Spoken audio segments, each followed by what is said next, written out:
ያ እንግዲህ ማግባትሽ ምናምን ግን ተዘግቢናለሽ። እዘግባለሁ፣ እሱን እዘግባለሁ፣ ግን ዲቴል ነገር አይኖርም። ብዙዎች ነገሯ ሁሉ አልያዝ አልጨበጥ ያለ ነው የሚሏት አጀንዳ መሆን የማይሰለቻት የተወዳጇ የሙዚቃ ንግሥት እጅጋየሁ ሽባባው የሆነችው ዘማሪት ሶፊያ ሽባባው አሁን ከወጣት ባለሀብት የጋብቻ ጥያቄ ቀረበልኝ የሚል መረጃን ስሙልኝ እያለች ነው። ይህ ስንተኛ ጋብቻዋ ይሁን አትሉም? በዚህ ቪዲዮ የዘማሪት ሶፊያ ሽባባው ውዝግቦችና አዲሱን የጋብቻ ጥያቄ ዶክተር ወዳጄነህን እንቁልልጭ የሚለው መልእክትን እንመለከታለን። ልሳን ሚዲያን ያግዛል ያበረታልና ሰብስክራይብ፣ ላይክ በማድረግ ቤተሰባችን እንድትሆኑም እየጠየቅን ወደ ጉዳያችንም እናልፋለን። ነገራቸው ሁሉ የይምሰል ነው እንጂ የእውነትስ አይደለም የሚል ድምዳሜ ላይ የተደረሰባቸው ዘማሪት ሶፊያ ሽባባውና የዶክተር ወዳጄነህ የፈረሰው ትዳር ባይጠገንም አዳዲስ ነገሮችን ከማሰማት ግን አልቦዘኑም። አሁንም ዳግም ሶፊያ ሽባባው ዶክተር ወዳጄነህን እንቁልልጭ በሚመስል መልኩ ወጣት የሆነ ባለሀብት ላግባሽ አለኝ ስትል በድጋሚ እወቁልኝ እያለችም ነው።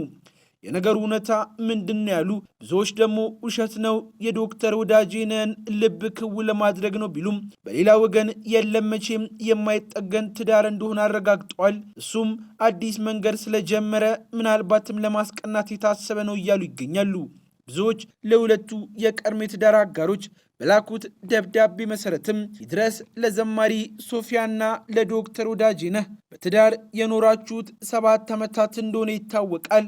ከተፋታችሁም እንዲሁ 7 ዓመት ተቆጥሯል። ለመጨረሻ ጊዜ በለቀቃችሁት የውይይት ቪዲዮ ብዙዎች ተመልክተውት አስተያየት ሰጥተውበት የነበረ ጉዳይ ሲሆን ስለ እናንተ ትዳር ብዙዎች ዛሬም የሚጨነቁት ጉዳይ ነው ይላሉ። ቀጠል አድርጎም እባካችሁ ተስማሙ፣ ይህ ደግሞ የዓመታት ተማጽኗችን ነው ያሉም ሲሆን የብዙሃንን አንጀት የበላና አገር ተስማምቶ ሽምግልና የቆመለት ትዳር በዕድሜ ልካችን አይተናነቅም። ያ ትዳር የእናንተ ሁለታችሁ ብቻ ነውና እነሆ ለዘማሪት ሶፊያና ዶክተር ወዳጄነህ ጥሪያችንን እናሰማለን። ፍቺን ስለሚጠላው ፈጣሪ ስትሉ ባካችሁ ታረቁ ቢባሉም ዳግም ለሶስተኛ ጊዜ እሞሸራለሁ ባለማገኘው ብላ ሶፊያ መጥታለች። ጉዳይ ይህ ነውና ስሙልኝ ስትልም የተናገረች ሲሆን እኔ የተወለድኩበት አካባቢ ያደገ አማርኛው ደስ የሚል የገጠሩ ለዚህ የተላበሰ አንድ ወጣት ባለሀብት ጎበዝ ነጋዴ አስተዋውቁኝ ብሎ ተዋወቀኝ። ምን ያህል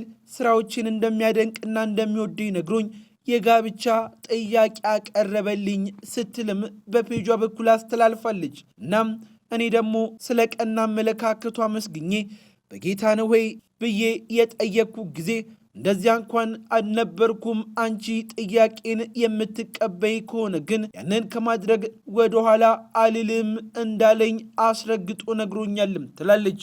ልጁ ፍጹም የዋህና ቀጥተኛ ሰው ነው። እኔም ለእኔ ብለህ ሳይሆን ለራስህ ብለህ ነገሮችን መቀበል አለብህ። ጥቅማ ጥቅሞቹንም ያስረዱበት መንገድ በዚህ ልክ ነው።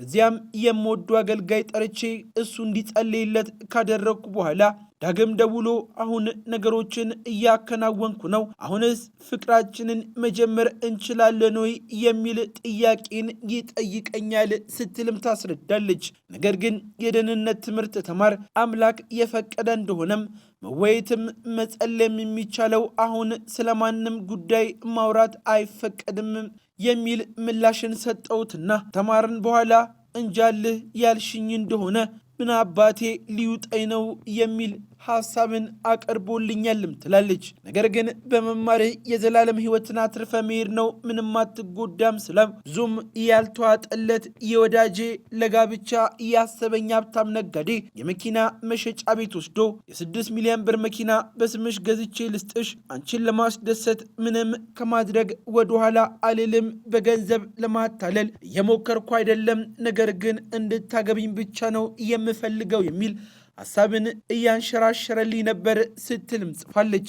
እኔ በገንዘብ የምታለል እንዳልሆንኩ የገባው ጊዜ እንደዚህ ማለቱም በጣም ያስቆጣኝ ጊዜ ላንቺ ካለኝ ትልቅ አክብሮት እንጂ ለማንም ልጃገረድ እንኳን ፈጽሞ የማላደርገውን ላንቺ አስቤ ልግዛልሽ አልኩት ሲለኝ የኔ ዋጋ እኮ ከልጃገረድ ዋጋ እጅግ ይበልጣል ማለቴ ይታወቅልኝም ትላለች። አፍቅሬሽ ወድጀሽ እንጂ ስላከበርኩሽ ላግባሽ አልኩሽ ዚህን ያህል ርቀት ከመሄድ መቆጠብ ትችይ ነበር የሚል በገንዘብ የማሳመኛ መደለያ አቅርቦልኝ ነበር። ነገር ግን እኔ ያንን አልተቀበልኩትም ስትልም ትናገራለች። ወንዶች ሁሉ ራሳችሁን ለፍቅር ለትዳር ብቁ ለማድረግ ቀዳሚ እግዚአብሔር ቃል ነው። በትዳር ውስጥ ገንዘብ በጣም አስፈላጊ ነው፣ ነገር ግን ዋና ነገር አይደለም፣ ዋናው የእግዚአብሔር ቃል ነው በማለትም በፌስቡክም ዘግባለች።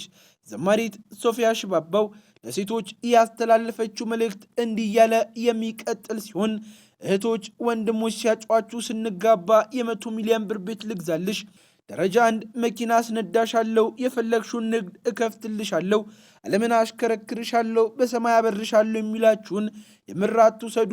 ለበዓሉ ድምቀት ነው፣ ብዙ ሀብት ያለው ሳይሆን እሱ ራሱ ማንነቱ ሀብት የሆነው ምረጡ ስትልም ቋጭታለች። እናም በልሳን ሚዲያ ከሰሞኑ እጅግ መነጋገሪያ የነበረችው የዘማሪት ሶፊያ የጋብቻ ጥያቄ የባለ ሀብቱ ምላሽ በዚህ መልክ አሰናርተንም አቅርበነዋል። ለቻናላችን አዲስና እንግዳ የሆናችሁ እንደሆንም ሰብስክራይብ በማድረግ ቤተሰባችን እንድትሆኑም ጋብዝን።